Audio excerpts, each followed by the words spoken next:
السلام علیکم ورحمۃ اللہ وبرکاتہ۔ عزیز طلباء و طالبات، آج انشاءاللہ ہم جماعت نہم کے پہلے سبق کی مشقی سرگرمی حل کریں گے۔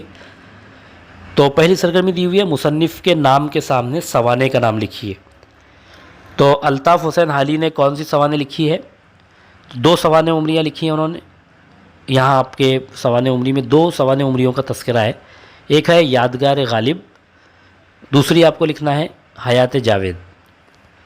شبلی نوانی کے سامنے دو کتابیں لکھنی ہیں، الفاروق اور دوسری سیرت النبی صلی اللہ علیہ وسلم۔ شیخ محمد اکرام کے سامنے آپ کو لکھنا ہے غالب نامہ، اور سید سلیمان ندوی کے سامنے آپ کو لکھنا ہے سیرت عائشہ۔ یہ تمام معلومات آپ کو یہاں سے ملے گی۔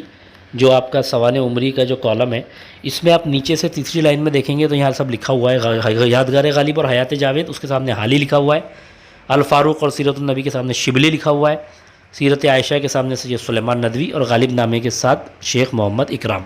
یہی آپ کو وہاں لکھنا ہے۔ اب اس کے بعد آپ کو خالی جگہ پر کرنا ہے۔ تو خالی جگہ کی آمد پر شور اتنا تھا کہ ان کے کان پڑی آواز سنائی نہیں دے رہی تھی، تو اس میں قافلے آئے گا، سبق میں قافلے موجود ہے۔ دوسری خالی جگہ ہے، حضور صلی اللہ علیہ وسلم نے مدینے کے انصار اور مہاجرین کے درمیان رفاقت و اخوت کا رشتہ قائم کیا۔ پہلا ہی آپ کا جواب، جو پہلا ہی آپشن دکھ رہا ہے رفاقت و اخوت، وہی آئے گا۔ اس کے بعد تیسری خالی جگہ آپ کی دی ہوئی ہے کہ حضرت عبد الرحمن بن عوف رضی اللہ تعالیٰ عنہ کو دنیاوی جاہ و مال سے ذرا دلچسپی نہیں تھی۔ دوسرا جو آپشن دکھ رہا ہے دلچسپی، وہی آئے گا۔ اس کے بعد چوتھی خالی جگہ دی ہوئی ہے، حضرت عبد الرحمن بن عوف رضی اللہ تعالیٰ عنہ کی نماز جنازہ ڈیش نے پڑھائی، تو حضرت عثمان بن عفان رضی اللہ تعالیٰ عنہ نے پڑھائی، یہ جواب آئے گا۔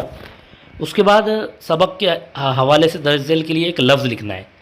تو آپ کو صرف ایک لفظ لکھنا ہے، جیسے حضور صلی اللہ علیہ وسلم کی ہجرت کے وقت مسلمانوں کی مدد کرنے والے مدینے کے مسلمان، تو مدینے کے جو مسلمان تھے جو مدد کر رہے تھے ان کو کہتے ہیں انصار، تو آپ انصار لکھیں گے یہاں پر۔ اسی طرح سے دوسرا جملہ دیا ہوا ہے، حضور صلی اللہ علیہ وسلم کے حکم پر مکے سے مدینہ ہجرت کرنے والے مسلمان، تو ان کے لیے آپ لکھیں گے مہاجرین۔ پھر تیسرا دیا ہوا ہے حضور کی صلی اللہ علیہ وسلم کی بیویاں، اس کے لیے آپ لکھیں گے امہات المومنین اور ازواج مطہرات۔ ازواج مطہرات بھی کہا جاتا ہے، امہات المومنین بھی کہا جاتا ہے، سبق میں موجود ہے، آپ وہاں سے دیکھ کر لکھ سکتے ہیں امہات المومنین اگر آپ کو لکھنے میں پریشانی ہو رہی ہو تو۔ چوتھا سوال آپ کے سامنے ہے، وہ صحابہ جنہیں زندگی ہی میں جنت کی بشارت دے دی گئی، عشرۂ مبشرہ، یہ بھی لفظ آپ کے سبق میں موجود ہے، آپ اس کو دیکھ سکتے ہیں وہاں سے، عشرۂ مبشرہ وہ یہاں لکھنا ہے آپ کو۔ اس کے بعد آپ کو شب کی خاکہ مکمل کرنا ہے۔ ایک خاکہ دیا ہوا ہے، تو خاکہ حضرت عبد الرحمن بن عوف رضی اللہ تعالیٰ عنہ سے متعلق ہے۔ اسلام قبول کرنے سے پہلے کا ان کا نام کیا تھا، خاندان کیا تھا، پہلی ہجرت کہاں کی تھی، اور ان کا شمار کن لوگوں میں ہوتا ہے۔ تو آپ کو یہ چاروں کا جواب دینا ہے۔ تو اب ہم دیکھتے ہیں یہاں، اگر آپ دیکھیں تو اسلام قبول کرنے سے پہلے حضرت عبد الرحمن کا نام عبد عمر تھا، تو جہاں پر اسلام قبول کرنے سے پہلے والا نام لکھنا ہے آپ کو، وہاں آپ لکھیں گے عبد عمر لکھیں گے وہاں پر۔ اور ان کا قبیلہ کون سا تھا، کس خاندان سے تھے، بنی زہرہ بن کلاب۔ یہاں دوسری لائن میں آپ دیکھ رہے ہیں بنی زہرہ بن کلاب، تو بنی زہرہ بن کلاب آپ خاندان میں لکھیں گے۔ اور اس کے علاوہ پوچھا گیا آپ سے کہ ان کا پہلی ہجرت انہوں نے کہاں کی تھی، تو پہلی ہجرت انہوں نے حبشہ کی جانب کی تھی، اور ان کا شمار کس میں ہوتا ہے، تو عشرۂ مبشرہ میں ان کا شمار ہوتا ہے۔ اس کے بعد حضرت عبد الرحمن بن عوف رضی اللہ تعالیٰ عنہ پر ہمیشہ خدا کا خوف طاری رہتا، اس احساس کو ظاہر کرنے والا جملہ لکھیے۔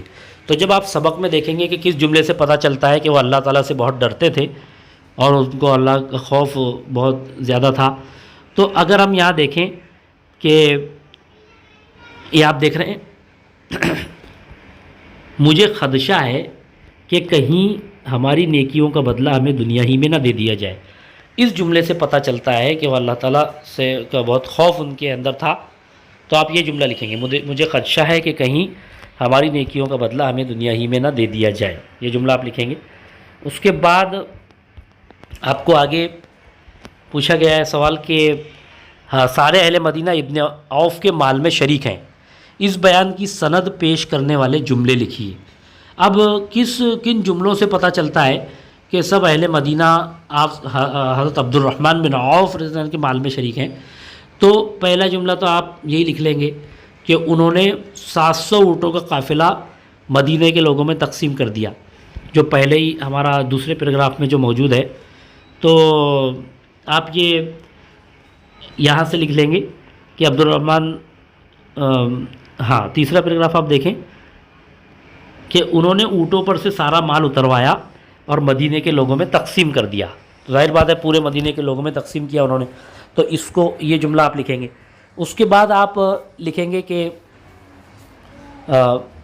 یہ والا جملہ، حضرت عثمان غنی نے خود مخیر و متمول ہونے کے باوجود حضرت عبد الرحمن کے مال میں سے اپنا حصہ یہ کہتے ہوئے طلب کیا کہ عبد الرحمن کا مال حلال اور صاف ہے، اس کا ایک لقمہ بھی باعث برکت و عافیت ہے۔ یہ جملہ بھی آپ لکھیں گے کہ حضرت عثمان رضی اللہ عنہ جیسے غنی بھی ان کے مال میں سے انہوں نے آپ لیا خود۔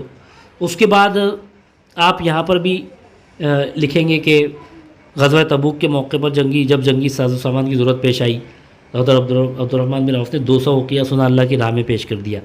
ایسے آپ جملے لکھیں گے، اور اس کے بعد آپ یہاں پر یہ بھی لکھیں گے کہ ایک موقع پر، یہ تیسری لائن میں آپ دیکھ رہے ہیں پیراگراف کی، ایک موقع پر انہوں نے زمین کا ایک ٹکڑا 40,000 دینار میں خریدا اور اسے بنی زہرہ کے غرباء اور مساکین نیز امہات المومنین میں تقسیم کر دیا۔ اور آگے کا جملہ بھی لکھنا ہے، آخر عمر میں حضرت عبد الرحمن رضی اللہ عنہ نے اپنی کل جائیداد فی سبیل اللہ تقسیم کرنے کی وصیت کی، تو غزوہ بدر میں شرکت کرنے والے 100 صحابہ میں سے ہر ایک کے حصے میں 400 دینار اور وراثت میں ان کی ہر بیوی کے حصے میں 80,000 دینار آئے۔ یہ تمام چیزیں آپ کو لکھنی ہیں، جس سے پتہ چلے گا کہ سب اہل مدینہ ان کے مال میں شریک ہیں۔ اور حضرت عبد الرحمن بن عوف رضی اللہ عنہ کی 4 خوبیاں آپ کو لکھنا ہے۔ تو 4 خوبیاں کون سی؟ جیسے یہاں پر آپ کو بتایا گیا ہے کہ حضرت عبد الرحمن بن عوف رضی اللہ تعالیٰ عنہ جو تھے، وہ ان کی 2 خوبیاں خاص طور سے، ایک تو استغنا اور دنیا سے بے رغبتی، قناعت پسندی اور استغنا، یہ 2 خوبیاں ہوئیں۔ یہ دیکھ رہے ہیں آپ یہاں پر، قناعت پسندی اور استغنا، یہ 2 خوبیاں ہیں۔ اور اس کے علاوہ سخاوت، بہت زیادہ وہ سخاوت کرتے تھے، اور اللہ کا خوف کرنا، یہ بھی ایک خوبی تھی۔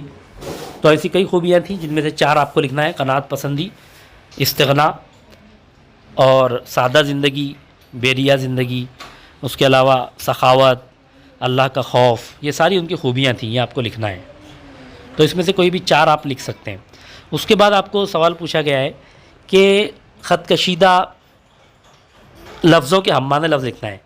تو دولت کمانے اور سینت کر رکھنے کے لیے انہوں نے کبھی تجارت نہیں کی، تو سینت کر رکھنے کے لیے، سنبھال کر رکھنے کے لیے، تو سینت کر آپ کو ہٹانا ہے بس، اور سنبھال کر رکھنے کے لیے لکھنا ہے۔ دولت کمانے اور سنبھال کر رکھنے کے لیے انہوں نے کبھی تجارت نہیں کی۔ وہ قناعت پسندی اور استغنا کی وجہ سے سارے مدینے میں مشہور تھے۔ استغنا، بے نیازی، تو آپ استغنا کی جگہ بے نیازی لکھ دیں گے۔ سب سے پہلے وہ بذات خود خلافت کے منصب سے دستبردار ہو گئے، تو منصب کی جگہ آپ لکھ دیں گے عہدہ، عہدے سے دستبردار ہو گئے۔ میدان کارزار ہو یا تجارت کا بازار، وہ دونوں میدانوں میں مستعد رہے۔ کارزار کی جگہ آپ جنگ لکھیں گے، جنگ، تو کارزار کی جگہ جنگ لکھیں گے۔ اس کے بعد غزوہ تبوک کے موقع پر آپ نے 200 اوقیہ سونا پیش کیا، موقع پر یعنی غزوہ تبوک کے وقت، یہاں وقت لکھ دیں گے۔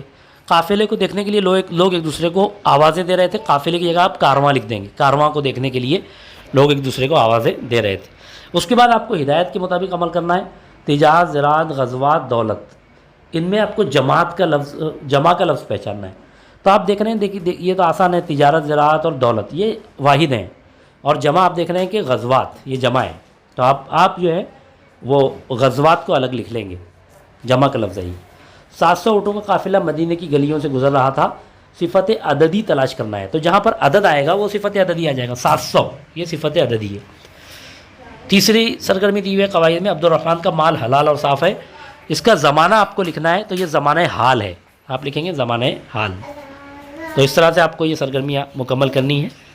بہت بہت شکریہ۔ السلام علیکم ورحمۃ اللہ وبرکاتہ۔